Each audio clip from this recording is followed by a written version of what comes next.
स्त्रियां कब और क्यों किसी दूसरे पुरुषों के साथ संबंध बनाती है। दोस्तों, आपको जरा सा भी भनक नहीं होता। आप अपने कामों में व्यस्त रहते हैं और आपकी स्त्रियां किसी पराये पुरुष के साथ आनंद लेते रहती हैं। आखिरकार वो कौन सी स्त्रियां होती है जो अपने पति के पीठ पीछे मजे लेती रहती है? तो दोस्तों, आज हम एक ऐसी कथा बताने वाले हैं जिसको सुनने मात्र से ही आपकी अंतरात्मा काम जाएगी। तो दोस्तों, आप लोग दिल थाम के बैठिए, क्योंकि ये कथा जो भी श्रोतागण शुरू से लेकर अंत तक सुनता है, उसके घर में माता लक्ष्मी सदैव के लिए वास करने लगती है। चलिए कथा को शुरू करते हैं। एक बार की बात है, मध्य देश के उत्तर दिशा की ओर एक विशाल कोई जंगल के किनारे एक छोटा सा गांव था, जिसका नाम बादलपुर था। उस गांव में बहुत ही सरल स्वभाव के लोग निवास करते थे। इस गांव में मोहन नाम का एक किसान रहता था। वो अपनी सुंदर पत्नी और अपने माता पिता के साथ अपने छोटे से परिवार में खुशहाली पूर्वक रहता था। परंतु दोस्तों, उसकी पत्नी सुंदर होने के साथ साथ अपने पति के साथ रोज लड़ाई झगड़ा किया करती थी। फिर भी वो किसान कुछ भी नहीं बोलता था। एक दिन जब किसान खेत में काम करने के उद्देश्य से घर से बाहर निकलने ही वाला था, तभी उसकी पत्नी जोर जोर से चिल्लाने लगी और कहने लगी, मुझे अब इस घर में नहीं रहना, मैं अब ये घर छोड़कर जा रही हूं। तब वो किसान अपनी पत्नी से कहता है, हे प्रिय, तुम घर छोड़कर क्यों जा रही हो? तब उस किसान की पत्नी ने किसान से कहा, मुझे नहीं पता, मैं अब तुम्हारे साथ एक पल भी नहीं रह सकती। तब वो किसान इस स्थिति को देखकर मन ही मन सोचने लगा कि हे भगवान, मैंने ऐसा कौन सा पाप कर दिया है जिसके कारण मेरी पत्नी मुझे छोड़कर जा रही है। इस विचार को मन ही मन सोचते वो जंगल की ओर जा रहा था। तभी उस जंगल के किनारे उसे एक पीपल के पेड़ के पास एक सूखे पेड़ के ऊपर एक गिद्ध को बैठा हुआ देखता है। तभी वो किसान उस पीपल के पेड़ के नीचे चुपचाप बैठ जाता है और मन ही मन बहुत व्याकुल हो जाता है। तभी वो गिद्ध उस किसान की ऐसी हालत देखकर उसने किसान से कहा, हे मित्र, तुम क्यों इतना परेशान हो? तुम्हारी परेशानी की वजह क्या है? तब वो किसान व्याकुल मन से उस गिद्ध से कहता है, हे पक्षीराज, मेरी पत्नी बिना किसी कारण से मेरे से रोज लड़ाई झगड़ा करती है और गांव में तमाशा करती रहती है। आज तो हद हो गई, उसने घर छोड़ने तक की बात कर दी। हे पक्षीराज, इसमें मेरी क्या गलती जो मेरी पत्नी मुझे छोड़कर जा रही है? तब वो गिद्ध उस किसान से कहता है, हे मित्र, क्या तुम रात्रि में अपनी पत्नी के साथ नहीं सोते थे? तब वो किसान उस गिद्ध से कहता है, नहीं, मैं अपनी पत्नी के साथ नहीं सोता था। तब वो गिद्ध किसान से कहता है, हे मित्र, मुझे अब समझ आ गया है कि तुम्हारी पत्नी तुम्हारा साथ छोड़कर क्यों जा रही है। तब वो किसान गिद्ध से कहता है, आपको कैसे पता कि मेरी पत्नी किस कारण मेरा साथ छोड़कर जा रही है? तब गिद्ध किसान से कहता है, हे मित्र, सर्वप्रथम मैं तुमको कुछ बातें बताने वाला हूं, उन बातों को ध्यान से सुनो। तब वो गिद्ध उस किसान से कहता है, क्या आपने कभी ना कभी ऐसा होते हुए देखा या सुना होगा कि किसी व्यक्ति की पत्नी किसी दूसरे मर्द के साथ भाग गई, या फिर आपने ये सुना होगा कि किसी और की पत्नी किसी दूसरे मर्द के साथ पकड़ी गई? और स्त्रियां जो होती है वो किसी दूसरे मर्द से संबंध क्यों बनाती है और दूसरे मर्द के साथ क्यों भागकर चली जाती है? ऐसी क्या कमी रहती है तो एक मर्द उनकी कमी को पूरी नहीं कर सकता? फिर उस गिद्ध ने किसान से कहा, तुम्हें कुछ समझ में आया? तब किसान ने गिद्ध से कहा, नहीं, मुझे अभी समझ नहीं आया। फिर उस गिद्ध ने किसान से कहा, मैं तुमको एक कथा सुनाता हूं, इसको सुनने के बाद तुम्हें तुम्हारी समस्या का समाधान मिल जाएगा और तुम्हें इस कथा को शुरू से लेकर अंत तक सुनना होगा। तब वो किसान कथा को सुनने के लिए व्याकुल हो जाता है। फिर गिद्ध ने कथा को शुरू किया और कहा, एक बार की बात है, एक उत्तर प्रदेश का छोटा सा गांव था जिसका नाम शरदपुर था। उस गांव में एक अत्यंत सुंदर महादेव जी का मंदिर था, जहां पर प्रतिदिन सैकड़ों लोग महादेव जी की पूजा अर्चना करने के लिए आते थे। इस गांव में महादेव जी की मंदिर के बगल में एक धनी व्यापारी रहता था और उसके साथ उसकी पत्नी और उसका एक 10 साल का पुत्र भी था। व्यापारी अपनी पत्नी से अत्यंत प्रेम करता था। उसकी पत्नी भी उसे बहुत प्रेम करती थी। उसकी पत्नी जो थी वो देखने में अत्यंत सुंदर और सुशील थी। यदि कोई उसे एक बार भी देख लेता था तो उस पर मोहित हो जाता था। वो इतनी ज्यादा सुंदर थी कि कई बार तो कुछ लोग उसे देखकर पागल हो जाते थे। वो औरत प्रतिदिन अपने पति के जाने के बाद कहीं जाया करती थी। अब ये उसका प्रतिदिन का नियम बन गया था कि वो अपने पति के जाने के बाद कहीं ना कहीं निकल जाया करती थी। ऐसे ही एक बार जब वो कहीं गई हुई थी, तभी उसका पति व्यापार करके घर जल्दी आ जाता है। वो घर आने के बाद अपने घर में पूरी तरह से अपनी पत्नी को ढूंढता है, लेकिन उसकी पत्नी उसे घर पर कहीं भी नहीं नजर आती है। वो गांव की तरफ भी उसे ढूंढने जाता है, लेकिन उसे वो कहीं भी नहीं मिलती है। थक हार कर वो पुनः घर वापस आ जाता है। तभी उसका छोटा सा बेटा पढ़ाई करके घर आ जाता है। तो वो अपने बेटे से पूछता है कि बेटा तेरी माँ कहाँ है। तो उसका बेटा कहता है कि पिताजी मुझे नहीं मालूम, मैं अभी अभी स्कूल से वापस आया हूं, मुझे लगा कि माँ घर पर ही होगी। तब वो व्यापारी कहता है अच्छा चलो कोई बात नहीं, तुम अंदर चलो और खाना खा लो, अभी तुम्हारी माँ कहीं गई होगी तो वापस आ जाएगी। उसका बेटा अंदर चला जाता है। वे दोनों कुछ देर तक इंतजार करते हैं। तभी थोड़ी देर बाद व्यापारी की पत्नी वहां पर आ जाती है। उसकी पत्नी अपने पति को देखकर घबरा जाती है और उसे पसीने छूटने लगते हैं। तभी व्यापारी, जो अपनी पत्नी से बहुत ज्यादा प्रेम करता था, वो उसे डांट तो सकता नहीं था, इसलिए उसने उसे बड़े प्यार से पूछा कि हे देवी, आप कहाँ गई थी। उसकी पत्नी पहले से ही डरी हुई थी। उसने हकलाते हुए कहा कि मैं अपनी सहेली के घर गई थी। व्यापारी ने कहा कि कम से कम बताकर तो जाती, हम दोनों यहां कितना परेशान थे, मैं तुम्हें पूरे गांव में खोज रहा था। पत्नी ने ऐसे वैसे करके किसी भी तरह उस समय उस बात को टाल दिया। फिर शाम हो जाती है और वे सभी खाना खाकर सो जाते हैं। अगले दिन वो व्यापारी जैसे ही व्यापार के लिए बजाकर जाता है, उसकी पत्नी फिर से कहीं चली जाती है और पिछले दिन की तरह ही व्यापारी व्यापार करके अपने घर चला आता है। तो फिर वो देखता है कि उसकी पत्नी घर पर नहीं है। अब वो शंका में पड़ जाता है कि प्रतिदिन उसकी पत्नी कहाँ चली जाती है।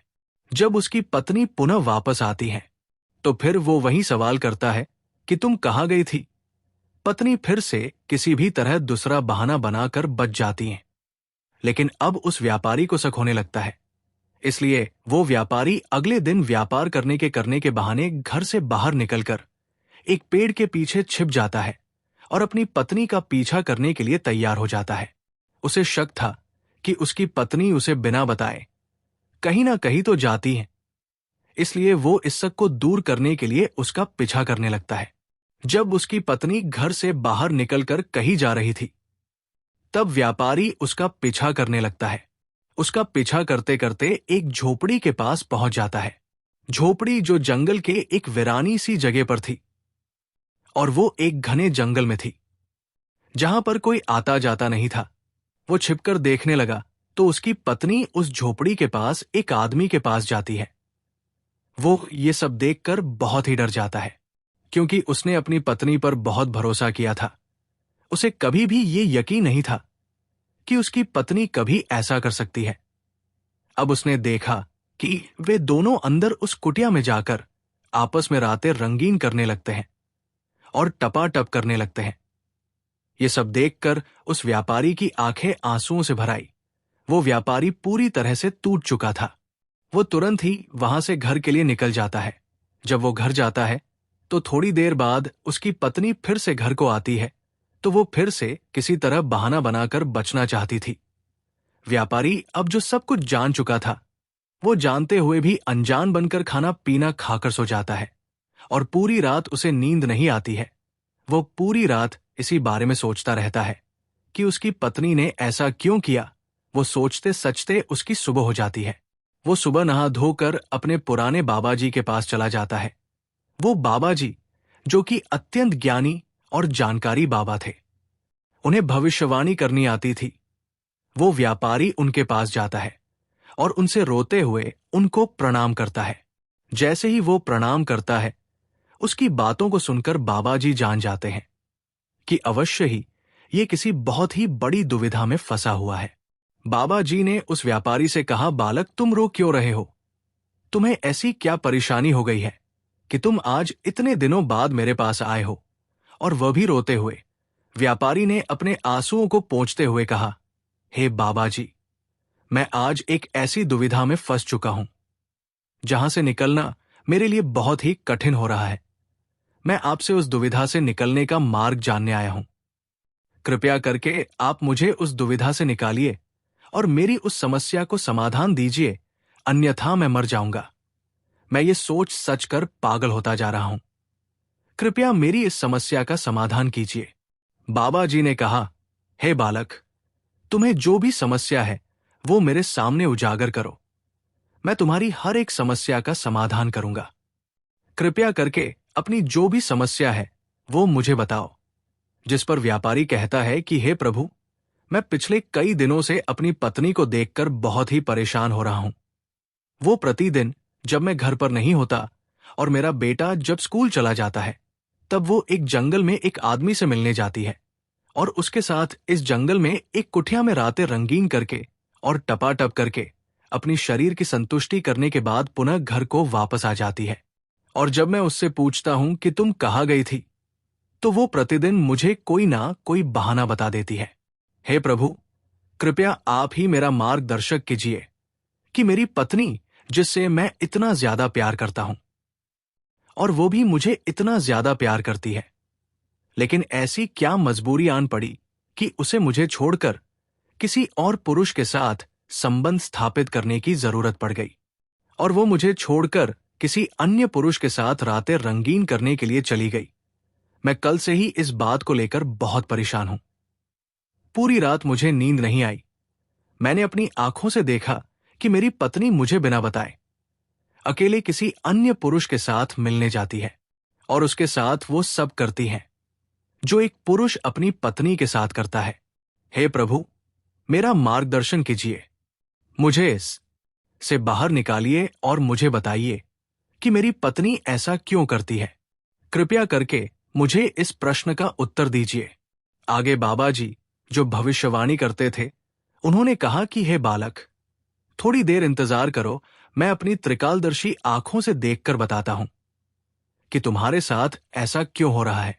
कुछ देर ध्यान मुद्रा में जाने के बाद बाबा जी को सबको ज्ञात हो गया कि उसकी पत्नी ऐसा क्यों करती थी और वो दूसरे मर्द के साथ संबंध क्यों बनाती थी।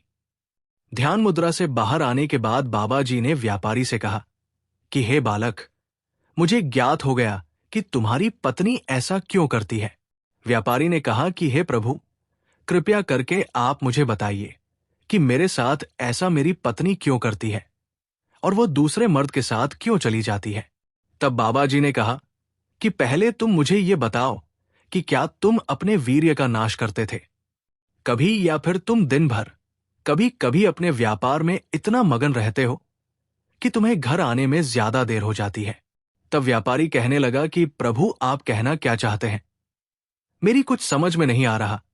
कृपया करके आप मुझे साफ साफ बताएं कि आपके कहने का क्या मतलब है, यानी कि आप कहना क्या चाहते हो। तब बाबा जी कहते हैं कि मेरे कहने का अर्थ यह है कि क्या तुम्हारे साथ तुम्हारे व्यापार में कभी ऐसा हुआ है कि तुम्हारा व्यापार बहुत ज्यादा बढ़ गया हो और तुम उस व्यापार में इतना मगन हो गए हो कि तुम्हें घर आने में बहुत ज्यादा देर हो जाती हो। तब वो व्यापारी बाबा जी से कहता है कि मुझे हमेशा देरी हो जाती है। अभी 2-4 दिनों से मेरा काम बहुत जल्दी खत्म हो जाता है, इसलिए मैं घर जल्दी वापस आ जाता हूं। अन्यथा मैं पूरा दिन 16 घंटे अपने काम में मग्न रहता हूं। लेकिन मेरे हस्तमैथुन और मेरे काम से इसका क्या अर्थ निकलता है, इसका क्या मतलब है। मेरी पत्नी जो दूसरे मर्द से संबंध बनाती है, उससे और मेरे हस्तमैथुन और मेरे व्यापार से क्या मतलब है। तब वे बाबा जी कहते हैं कि अभी तुम्हारी समझ में ये बात नहीं आएगी। मैं तुम्हें एक कहानी बताता हूं जो कि बहुत ही प्रचलित है। इस कहानी को सुनने के बाद तुम्हें पूरी तरह से ज्ञान हो जाएगा कि मैं कहना क्या चाह रहा हूं। तब वो व्यापारी कहता है कि हे प्रभु, कृपया करके आप उस कहानी को सुनाना आरंभ कीजिए। बाबा जी कहते हैं कि किंतु तुम्हें ये कहानी अंत तक अवश्य सुननी होगी, नहीं तो इसका दुष्परिणाम भी होता है जो कि बहुत ही बुरा होगा। तब वो व्यापारी कहता है कि हे प्रभु, कृपया करके आप मुझे वो कहानी सुनाना आरंभ कीजिए। मैं आपको वचन देता हूं कि मैं उस कहानी को पूर्णतः पूरा अवश्य सुनूंगा। तब बाबा जी कहानी को सुनाना आरंभ करते हैं और कहते हैं कि हे बालक, जैसी दशा तुम्हारी है वैसी ही दशा एक बहुत प्रचलित राजा, जिसका नाम राजा राजेंद्र था, उसकी भी यही दशा थी। वो अपनी प्रजा के बारे में इतना सोचता था कि उसे पत्नी के बारे में याद तक नहीं रहता था। वो अपने प्रजा में इतना मगन हो जाया करता था कि उसकी पत्नी उसका इंतजार करते करते सो जाती थी, और सुबह जब उठती तब भी उसका पति उसके साथ नहीं रहता, और सोने के बाद वो कब आता और सोने के पहले वो कब चला जाता। उसकी पत्नी जो उसे बहुत ही प्रेम करती थी, वो सदैव यही चाहती थी कि उसका जो पति है वो जितना समय अपनी प्रजा के साथ बिताता है, इसका थोड़ा सा समय मेरे साथ भी बिताए। लेकिन राजा तो अपने कामों और प्रजा की समस्याओं में इतना उलझा रहता कि उसे समय ही नहीं मिलता कि वो अपनी पत्नी के साथ समय बिताए।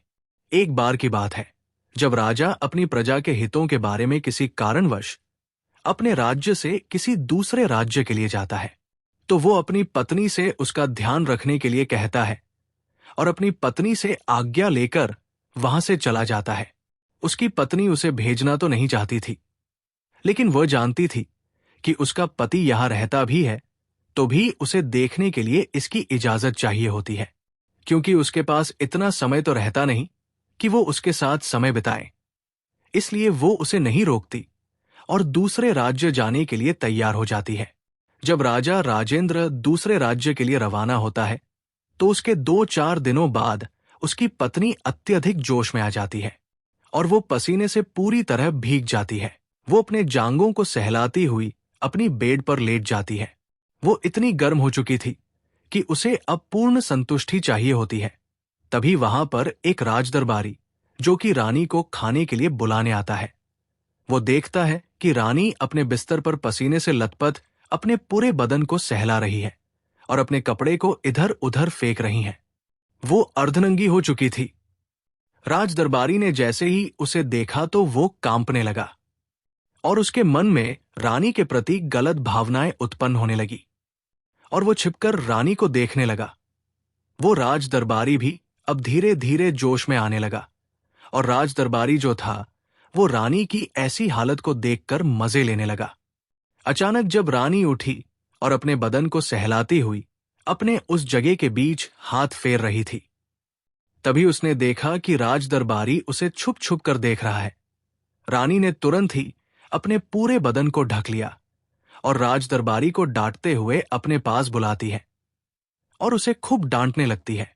रानी, जो कि अब पूरी तरह जोश में थी और उसको संतुष्ट करने के लिए कोई मर्द चाहिए था, वो चाहती थी कि किसी तरह वह राजदरबारी उसके पास आ जाए।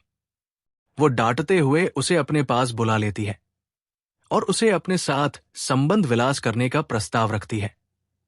राजदरबारी, जो अभी तक छिप छिप कर ये दृश्य देख रहा था, वो पूरी तरह से डरा हुआ था। वो ये सोच रहा था कि मैं अपने ही राजदरबारी के साथ ये संबंध विलास कैसे करूं। तभी रानी ने उससे कहा कि यदि तुम मेरे साथ संबंध विलास करोगे तो मैं तुम्हें सैकड़ों स्वर्ण मुद्राएं दूंगी, और जब जब मेरा संबंध विलास करने का मन होगा तब तब मैं तुम्हारे साथ वो विलास करने के लिए कहूंगी, और तुम जब जब मेरे साथ संबंध विलास करोगे मैं तुम्हें ऐसे ही स्वर्ण मुद्राएं देती रहूंगी। राजदरबारी अब स्वर्ण मुद्राओं की लालच में और इतनी खूबसूरत रानी के साथ संबंध विलास करने के लिए वो तैयार हो गया। दोनों ने मन भरकर संबंध विलास किया और उसके बाद जैसे ही रानी संतुष्ट हो गई, उसने राजदरबारी को स्वर्ण मुद्राएं दी और उससे बोली कि यदि तुमने किसी से भी ये बात बताई तो मैं तुम्हारी जान ले लूंगी। राजदरबारी डरकर हामे सर हिलाकर वहां से चला गया। दोस्तों, आपको ये कहानी कैसी लगी? अगर वीडियो पसंद आई हो तो इस वीडियो को एक लाइक करके कमेंट में जय मां लक्ष्मी जरूर लिखें। साथ ही साथ हमारे चैनल सुखी संसार को सब्सक्राइब जरूर करें। धन्यवाद।